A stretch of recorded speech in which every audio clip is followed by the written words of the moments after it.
বিপদে পড়ার পরে সবকিছুর জন্য আলহামদুলিল্লাহ। আজকের ওয়েদার খুবই খারাপ। প্রতিদিনই বৃষ্টি হচ্ছে। তবে আজকে ভারী মেঘলা। সারাদিন মনে হয় এরকমটাই কাটবে। সকাল থেকেই ভারী বৃষ্টি হচ্ছে আর দুপুরে প্রতিদিনই রান্না করছি। শাশুড়ি মাকে বলেছি আজকে একটু নরম করে খিচুড়ি রান্না করি। সে রাজি হয়ে গিয়েছে। আমি প্রেশার কুকারে খিচুড়িটা উঠিয়ে দিয়ে খিচুড়ির সঙ্গে খাওয়ার জন্য আমি বেগুনও ভাজছি। আজকে ছিল হাটের দিন। পেঁয়াজ আর রসুন বিক্রি করতে গিয়ে বাদাম আর পরোটা নিয়ে চলে আসছে। পেঁয়াজও ভেজে নিয়েছি খাওয়ার জন্য। দেখো রান্না শেষ।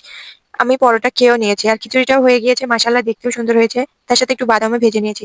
আর এই দেখো কত টাকার এখানে চারা দেওয়া হয়েছে। ট্যাকও বের হয়ে গিয়েছে ধানের। জানি না এই বৃষ্টির মধ্যে বুনতে পারবে না কারণ গুছিয়ে যাবে। তো এই তো ঘরে আমরা রেখে দিলাম। জানি না কতদিন থাকবে এরকম অবস্থা। দুপুরে রান্না করতে লেগে পড়েছি। যেহেতু সকালে আমি খিচুড়ি করেছিলাম। তো আজকে একটু যে কাঁঠাল ছিল, কাঁঠালের অর্ধেকটা ছিল। আমি একটু মুরগির গোশত দিয়ে রান্না করলাম। এক ভাবি বলেছিল। তো খুবই সুন্দর হয়েছে। দেখতেও মাশাআল্লাহ খুব সুন্দর হয়েছে। এর সাথে কচু শাকও করেছিলাম। তো সেটা শাশুড়ি মা করেছে। এই তো সমস্ত কাজ কমপ্লিট করে দেন গোসল করে ৪ টার সময় খেতে বসে পড়েছি। আলহামদুলিল্লাহ খুবই টেস্টি খাবার হয়েছিল। আর সারাদিনটার জন্য সবকিছুর জন্য আলহামদুলিল্লাহ। আল্লাহ হাফেজ।